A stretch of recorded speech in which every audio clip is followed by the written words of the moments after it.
오늘은 욥기를 가지고 함께 말씀을 나누도록 하겠습니다.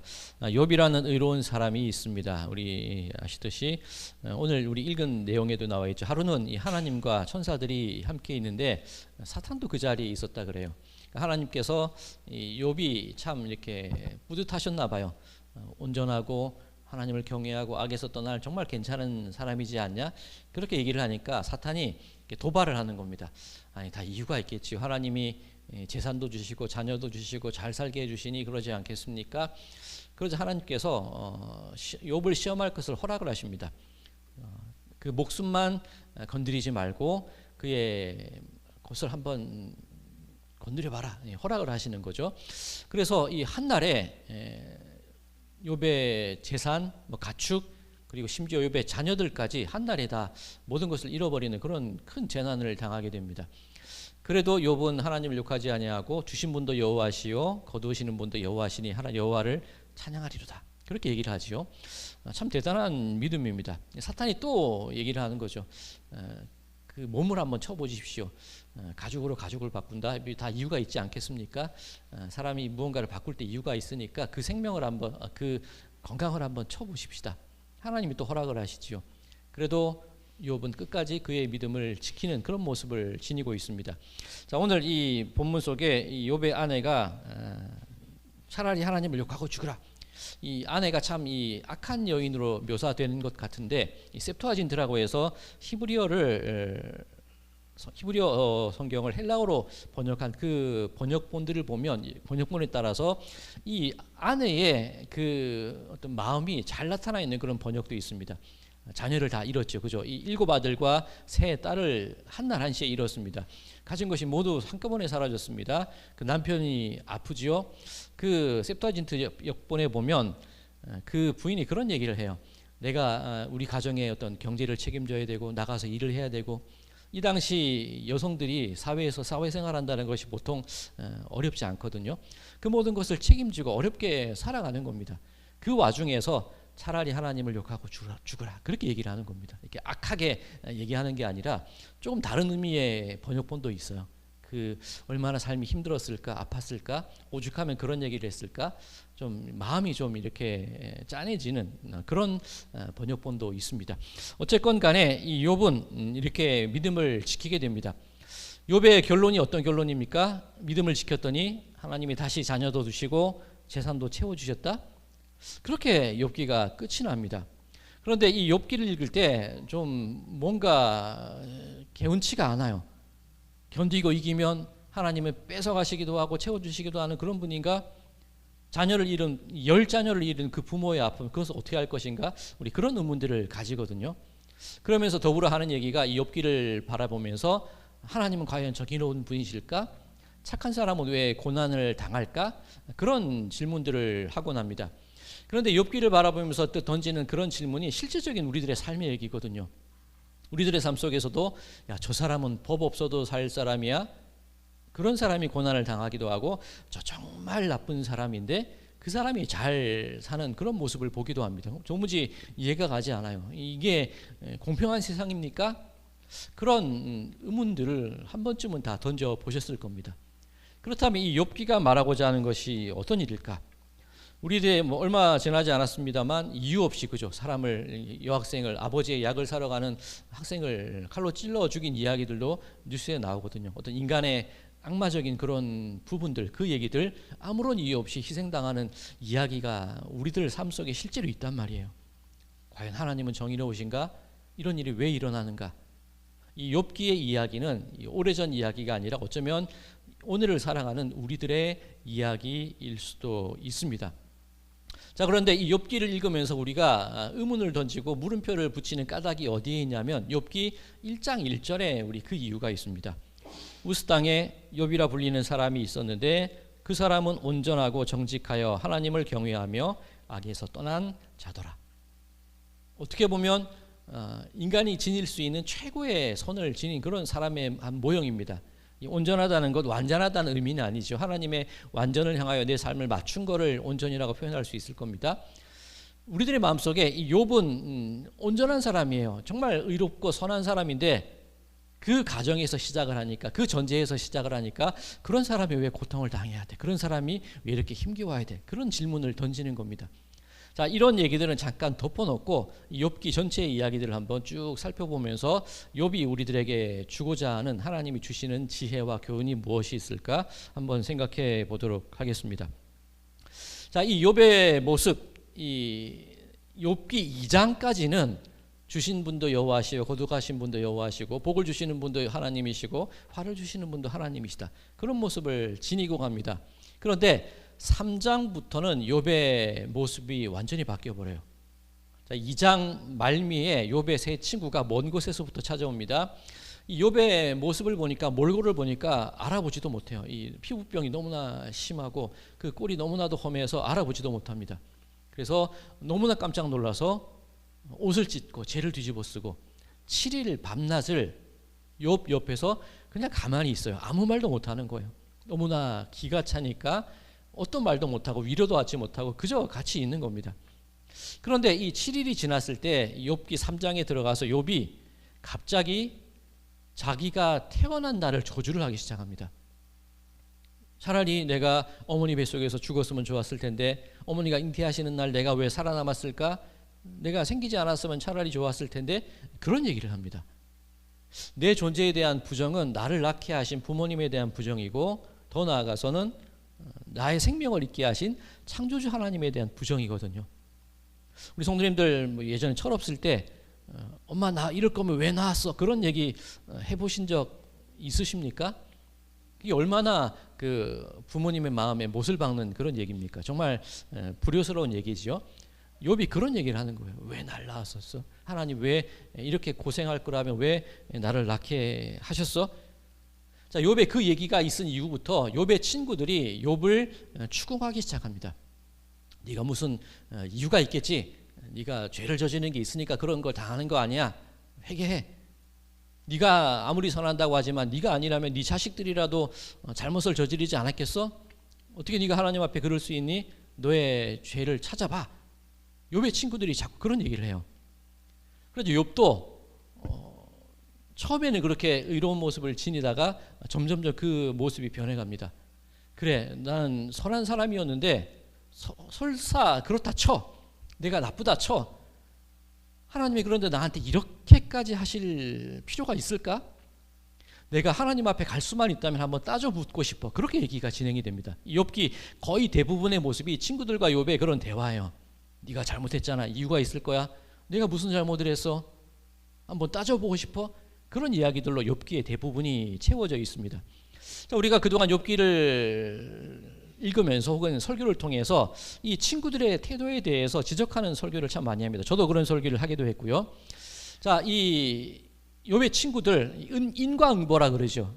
누군가 벌을 받는 데는 그만한 이유가 있어. 그 원인이 있어. 그것이 인과응보입니다.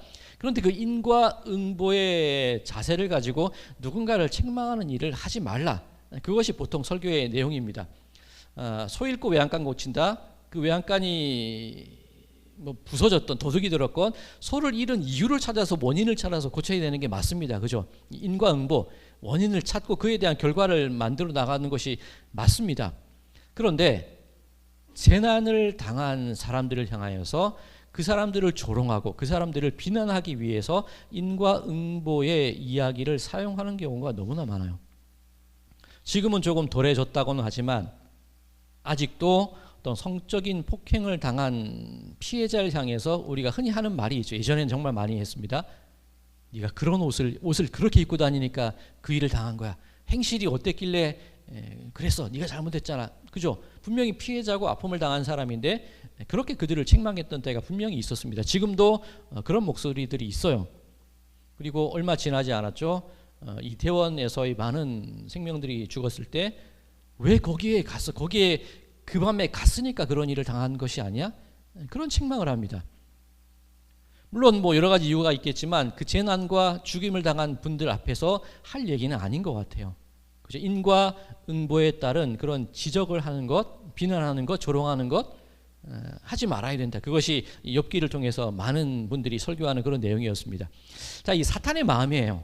오늘 이 본문에도 사탄이 그런 얘기를 합니다. 오늘 본문 이 8절과 욥기 1장 8절과 9절 보시면 오늘 주보에 제가 몇 가지 성경 구절을 또 실어드렸는데 욥기 1장 8절에서 9절입니다. 여호와께서 사탄에게 이르시되 내가 내 종 욥을 주의하여 보았느냐 그와 같이 온전하고 정직하여 하나님을 경외하며 악에서 떠난 자는 세상에 없느니라. 사탄이 여호와께 대답하여 이르되 욥이 어찌 까닭 없이 하나님을 경외하리이까. 이유 없이 그러겠습니까? 하나님이 잘해 주셨으니까 그런 거 아니에요? 이게 인과 법칙이죠. 그죠? 잘해 주셨으니까 잘하는 거고 못 해 주시면 못 할 겁니다. 그 얘기입니다. 사탄의 기략이죠. 이간질하는 거죠. 너희들이 그 모양으로 살아가는 거예요. 너희들이 잘못이 있잖아. 그 모양 그꼴로 살아가는 게 게을러서 그렇고 부족해서 그렇고 네 죄 때문에 그렇고 그런 얘기를 하면서 자꾸 사람의 마음을 어렵게 하고 힘들게 하고 흔들게 하려는 것, 이것이 바로 이 사탄의 계략입니다. 친구들, 이 세 친구의 모습이 그렇다는 거예요. 우리를 좌절하게 하는 이야기들도 있습니다. 네가 그러니까 직장에서 그거밖에 못하는 거야. 네 능력이 없으니까 그렇게밖에 못 사는 거야. 우리를 아프게 하고 우리를 무너뜨리는 그 수많은 얘기들, 바로 이 사탄의 얘기입니다. 까닭 없이 그러겠느냐. 까닭이 있다는 거예요. 자, 그런데 욥기를 보면서 우리가 던지는 질문이 있습니다. 우리 앞서도 말씀을 드렸는데 왜 선한 사람이 고통을 받습니까? 그런 질문을 합니다. 자, 좀 이상하지 않습니까? 우리는 이 욥의 세 친구, 인과 응보, 원인이 있으니까 그런 일이 생겨 사탄의 계략 다 이유가 있겠지. 그런 모습을 분명히 비난하였는데 착한 사람이 왜 고통을 받습니까? 그 이야기도 따져보면 인과응보 아닙니까? 착하니까 고통을 받지 말아야 돼. 그 생각이 우리들에게 이미 있는 거예요. 제가 앞서 우리가 이런 생각을 하는 이유가 욥기 1장 1절에 있다고 말씀을 드렸습니다. 온전하고 하나님을 경외하고 악에서 떠난 사람. 그러면 그 사람은 어떻게 살아야 된다는 생각이 우리들에게 들어가 있습니까? 당연히 잘 살아야 되죠. 복 받아야 되죠. 그게 인과응보 아닙니까? 내가 이만큼 했는데, 내가 주일 성수했는데, 내가 그만큼 헌신했는데, 내가 정직하게 살았는데, 그럼 그 결과로 평안하고 좋은 삶을 살아야 되는 게 아닌가? 우리 그 생각을 해요. 그죠? 욥기를 보면서 던지는 질문, 착한 사람이 왜 고통을 받습니까? 따져보면 그것도 인과응보예요. 똑같은 사탄의 계략이 될 수도 있다는 겁니다. 까닭 없이 그러겠습니까? 다 이유가 있지요. 내가 투자한 만큼 얻어내고 내가 노력한 만큼 얻어내고, 세상의 논리 아닙니까? 신앙생활을 우리도 그렇게 하고 있다는 거예요. 이만큼 했으니 이만큼 받아내야 되고. 우리 믿음 생활의 목적이 뭡니까? 구원받고 천국 가기 위해서 열심히 하시잖아요. 내가 이만큼 열심히 했으니까 천국에 가야 되는 게 아닙니까? 그게 우리들의 마음이라는 거예요. 자, 우리 혹시 결혼하신 분들 주례사 혹시 기억나시는 분 계십니까? 내가 결혼했을 때 어떤 주례사가 있었는지 기억나십니까? 저는 미안한데 기억이 하나도 안 나요. 그런데 보통 주례사 할 때, 이 주례사, 요즘은 주례사, 주례 없이 하는 결혼식도 있지만 성혼 선언이 있기 전에 확인하는 절차가 있죠. 주례사가 있든 없건. 어떤 내용입니까? 그죠? 팥뿌리. 그 얘기입니다. 당신이 기쁠 때나 슬플 때나, 건강할 때나 아플 때나, 좋을 때나 나쁠 때나 저 신랑을, 저 신부를 사랑했습니까? 그 질문을 합니다. 어떻게 보면 완벽한, 완전한 사랑의 어떤 관계의 모습 아닙니까? 이유와 관계없이 내 대상을 사랑한다는 것, 그런 질문을 우리 결혼식 때 던져요. 자, 똑같은 질문을 제가 여러분께 한번 던져보겠습니다. 여러분들은 기쁠 때나 슬플 때나, 건강할 때나 아플 때나, 일이 있을 때나 없을 때나 하나님을 사랑하시겠습니까? 자, 그러면 이 욥기에서 우리가 던졌던 질문이 있어요. 착한 사람이 왜 고통을 받습니까? 그게 아니잖아요. 그죠? 그 논리라면 착한 사람도 고통을 받을 수 있고, 고통을 받아도 하나님을 경외해야 되죠. 그렇지 않습니까? 하나님 왜 나에게 이럽니까? 그 질문을 던져서는 안 돼요. 기쁘나 슬프나 건강하나 아프나 하나님을 사랑하겠습니까? 예, 그렇게 하겠습니다. 원인과 결과 얘기가 아니라는 거예요. 우리는 욥기를 볼 때 그거에 사로잡혀 있어요. 선한 사람, 온전한 사람, 경외하는 자, 선한 그것에 사로잡혀 있기 때문에 왜 고통을 받습니까? 라고 질문을 하지만 욥기가 말하고자 하는 게 그게 아니라는 겁니다. 우리가 지난 벌써 오래 기간 동안 로마서를 읽고 있습니다. 로마서의 주요 주제가 뭡니까?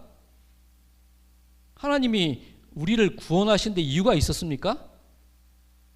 우리 당장 지난주에도 뭐 그렇게 말씀을 드렸습니다. 하나님이 우리와 언약을 맺으시고 계약을 맺을 때 아브라함이 그 계약서에 사인을 했습니까? 안 했거든요. 하나님만 사인을 하시는 거예요. 하나님의 일방적인 사랑에 의해서 하나님과 우리의 관계가 유지되는 거예요. 그럼 하나님은 우리를 사랑하시고 우리를 구원하려고 하실 때, 우리를 택하여 주실 때 아무런 이유가 없어요. 내가 선해서, 내가 잘해서, 내가 열심히 해서 나를 택하여 주시고 구원하여 주신 것이 아니라 아무런 이유가 없는 거예요.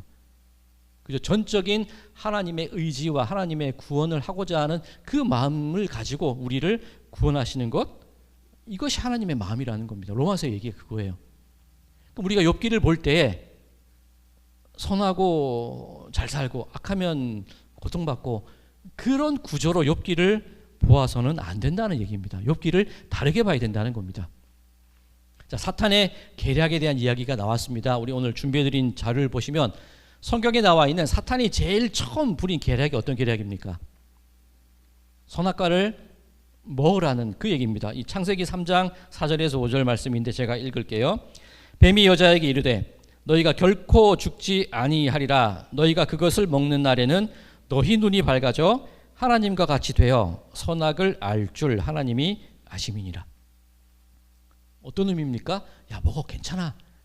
하나님이 사실은 너희들이 하나님처럼 될까봐 그게 싫어서 선악과를 못 먹게 하는 거야. 이 사탄의 계략입니다. 그렇죠? 자, 그런데 과연 그럴까요? 하나님이 인간들이 하나님처럼 되는 걸 싫어하는 분이 하나님이실까요?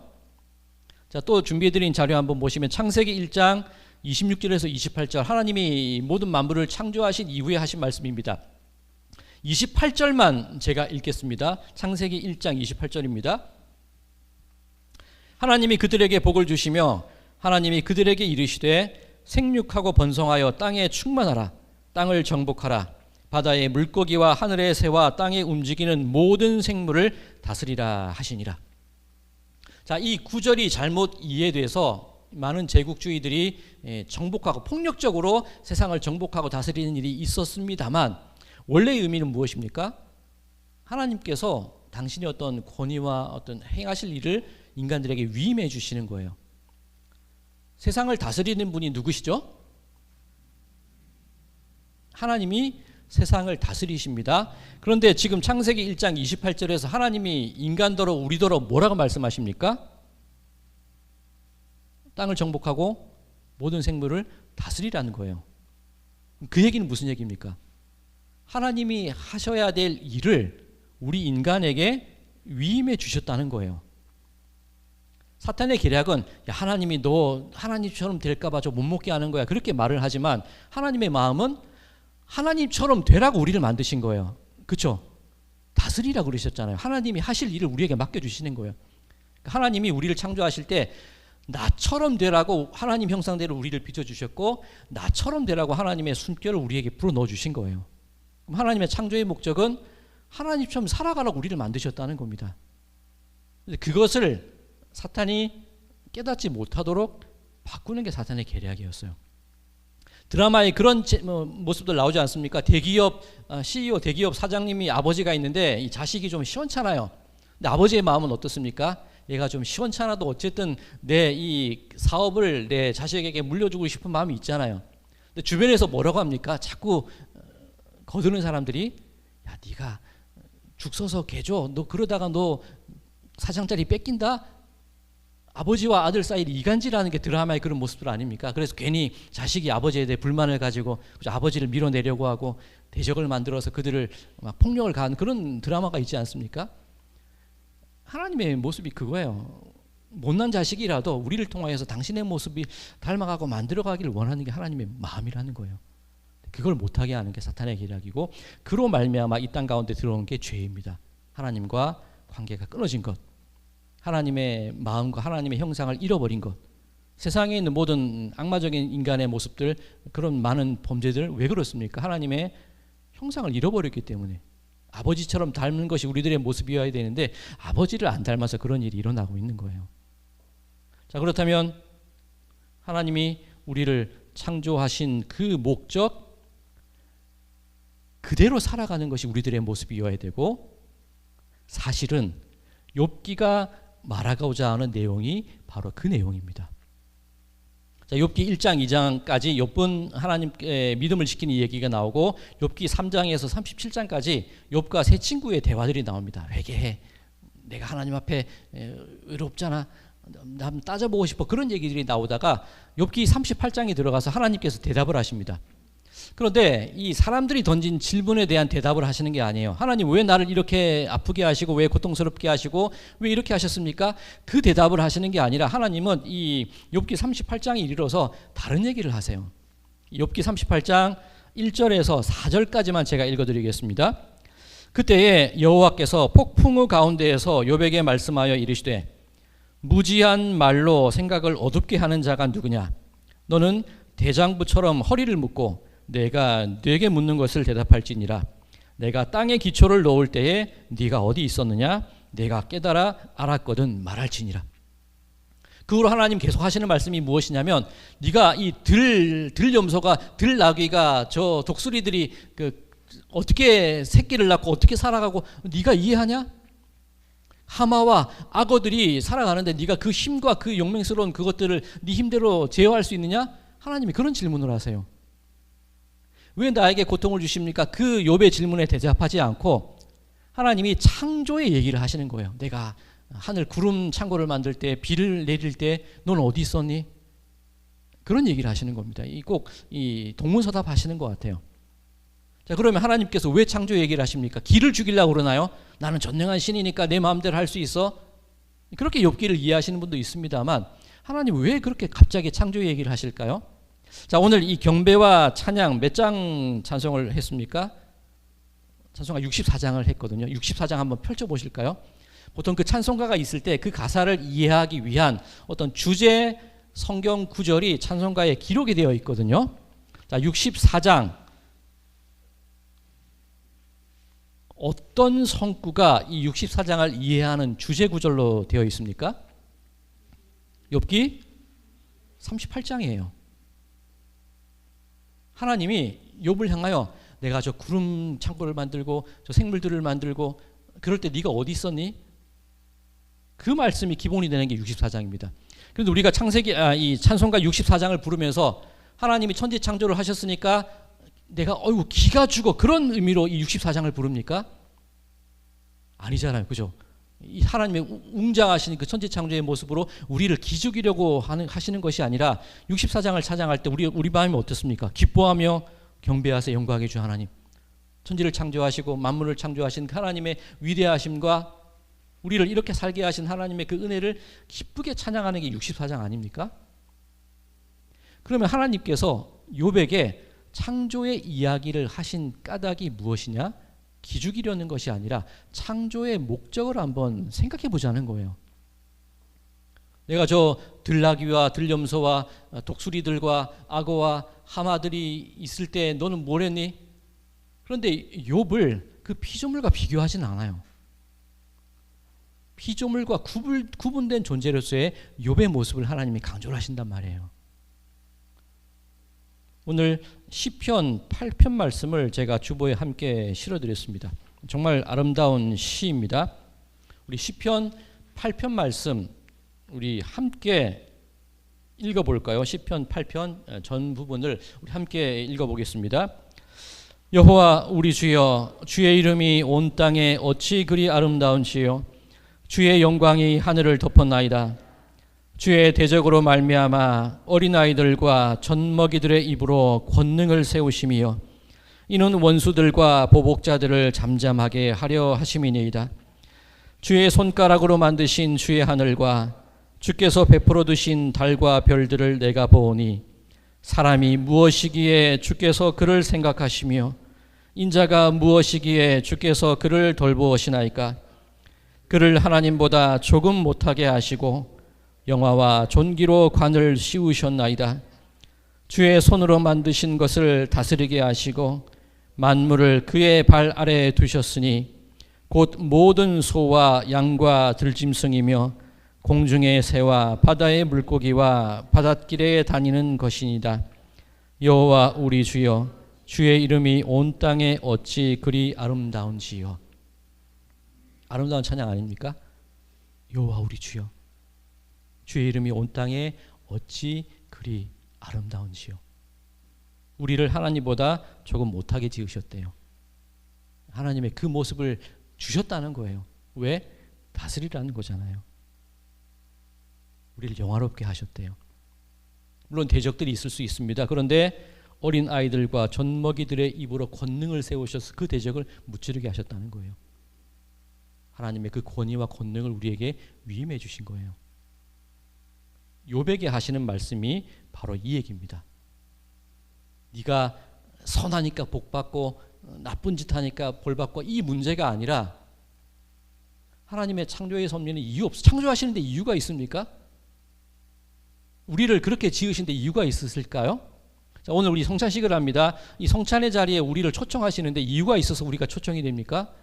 우리가 무슨 자격으로 예수님의 피와 살에 참여할 수 있고 무슨 자격으로 구원을 얻을 수 있습니까? 아무런 이유가 없거든요. 하나님의 의지예요.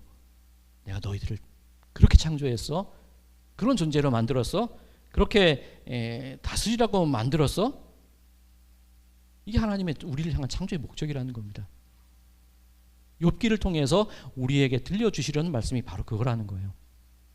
지난 수요일 이 로마서 4장 13절 이후의 말씀을 함께 읽었는데 주제가 뭐였습니까? 내가 믿는 바 하나님은 죽은 자를 살리시는 분이고 없는 것을 있는 것으로 만드시는 분입니다. 이게 하나님이라는 거예요. 욥의 모든 죽은 가족들을 살리시고 그 회복해 주셨죠. 보상으로 그게 아니라는 거예요. 하나님의 창조와 하나님의 그 구원과 그 모든 과정들, 그 모습들을 경탄의 눈으로 바라보자는 겁니다. 와, 하나님 이런 분이야. 그런데 아무 이유도 없이 우리들에게 그런 자격을 주신 분이 하나님이시구나. 그 경탄의 눈으로 바라보자는 것이 욥기를 통해서 우리에게 주시는 말씀이에요. 우리는 살아가면서 힘든데 아픈데 절망이 있고 쓰러짐이 있는데 어떻게 이해할 것인가? 아니 우리가 첫 술에 배부릅니까? 하나님 우리를 그렇게 지어주셨다면 우리들은 하나님이 만들어주신 그 모습을 지니기 위해서 우리가 해 나가야 될 일들도 분명히 있다는 거예요. 몇 주 전에 이 장로교와 감리교의 교리를 비교해가면서 좀 말씀을 드렸던 로마서 강의 한 부분이 있었습니다. 장로교에서는 그죠, 견인의 은총, 견디며 인내하는 겁니다. 그렇죠? 하나님의 그 창조의 목적, 구원의 목적을 이루기 위해서 우리들 삶 속에 아픔과 어려움이 있을 수 있지만 견디고 인내함을 통하여서 하나님께서 베풀어 주신 그 구원의 놀라운 은혜를 찾아나가자는 것이 장로교의 교리 아닙니까? 우리 감리교 신인 협력설이라 그래요. 구원의 취소가 될 수도 있습니다만 너 구원 못 받아 그 의미가 아니라 그만큼 우리들이 가지고 있는 책임을 가지고 하나님의 구원의 역사에 참여하자는 거예요. 하나님의 구원의 은혜를 베풀어 주셨고 우리를 이렇게까지 이끌어 주셨는데 책임 있는 모습으로 그 하나님의 구원의 역사에 우리들도 함께 동력하고 참여해 가자. 이것이 감리교의 교리 아닙니까? 그 과정이라는 거예요. 오늘 이 설교 이 주보 자료 로마서 5장 1절에서 4절 우리 다음 주 주중에 살펴보겠지만 바로 그 얘기예요. 그러므로 우리가 믿음으로 의롭다 하심을 받았으니 우리 주 예수 그리스도로 말미암아 하나님과 화평을 누리자. 또한 그로 말미암아 우리가 믿음으로 서 있는 이 은혜에 들어감을 얻었으니 하나님의 영광을 바라고 즐거워하느니라. 다만 이뿐 아니라 우리가 환난 중에도 즐거워하나니 이는 환난은 인내를, 인내는 연단을, 연단은 소망을 이루는 줄 알미니라. 구원의 은혜를 주셨어요. 아무런 이유 없이 우리를 선택해 주셨다는 거예요. 그런데 그 길을 걸어갈 때에 환난이 당할 수도 있다는 거예요. 그런데 어떻게 하자는 겁니까? 인내하자는 거예요. 연단받지 않은 거예요. 그렇게 하루하루 그 구원의 여정을 향해서 나아가자는 거예요. 때로는 눈물을 흘리고 실패할 때가 있고 쓰러질 때가 있고 이유 없는 고통 때문에 아플 때도 있지만 그렇게 한번 나가보자는 거예요. 자꾸 제가 지난 설교 얘기 말씀드려 죄송합니다만 성경이 말하는 게 그거라는 거예요. 우리가 야고보서를 통해서 우리가 어떤 말씀을 읽었습니까? 야고보서 2장 1절 우리 지지난주였나요? 내 형제들아 영광의 주 곧 우리 주 예수 그리스도에 대한 믿음을 너희가 가졌으니 가졌다는 거예요. 부어주셨다는 거예요. 예수 그리스도의 믿음으로 우리가 그렇게 살고 있다는 거예요. 무엇을 하자는 겁니까? 그래서 화평케 하는 그 직분을 감당해 나가자는 거예요. 야고보서를 통해서 그런 말씀 드렸습니다. 우리 한번 멋지게 살아보자고요. 그 말씀을 드렸습니다.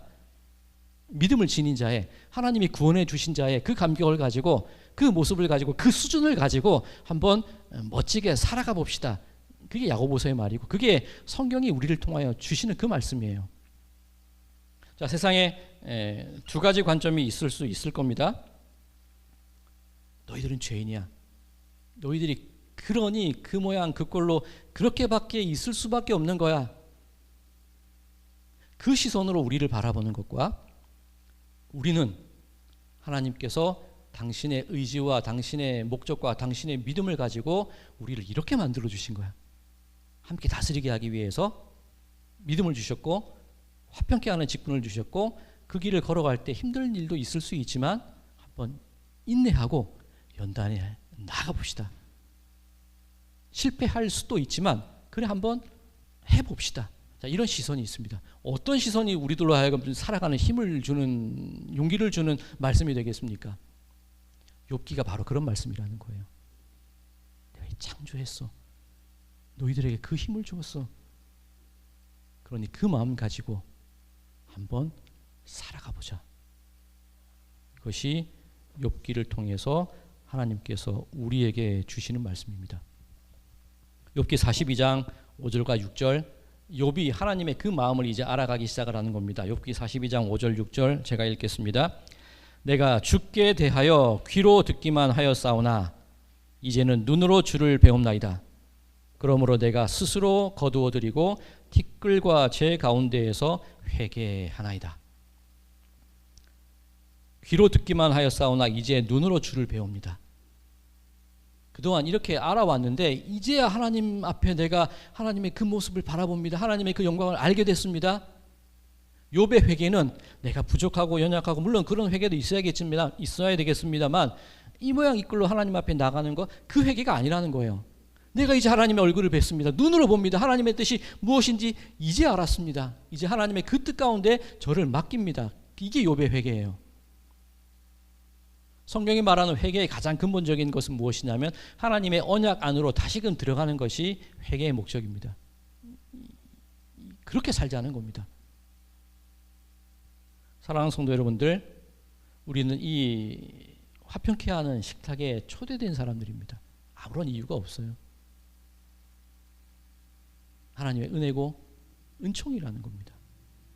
그러니 그 은혜 받은 자, 은총을 누린 자, 그 사랑을 얻은 자의 그 모습을 가지고 내가 하나님을 배웁니다. 하나님께 나아갑니다.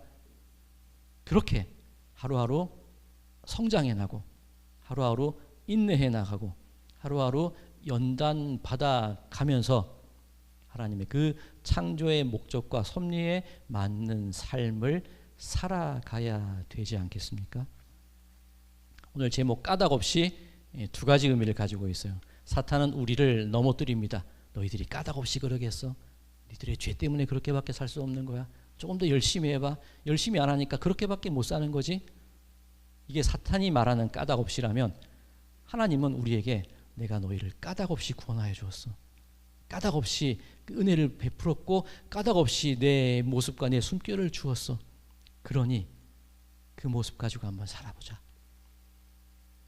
바라긴 우리들의 삶의 모습 속에서 까닭 없이 베풀어 주신 그 은혜와 그 능력과 그 사랑에 마음을 가지시고 하루하루 그 사랑을 받은 자의 그 은혜를 누린 자의 은총을 누린 자의 그 기쁨의 모습을 보이며 지니며 그렇게 살아나가시는 우리 모든 분들의 삶이 되시기를 주님의 이름으로 간절히 축원드립니다.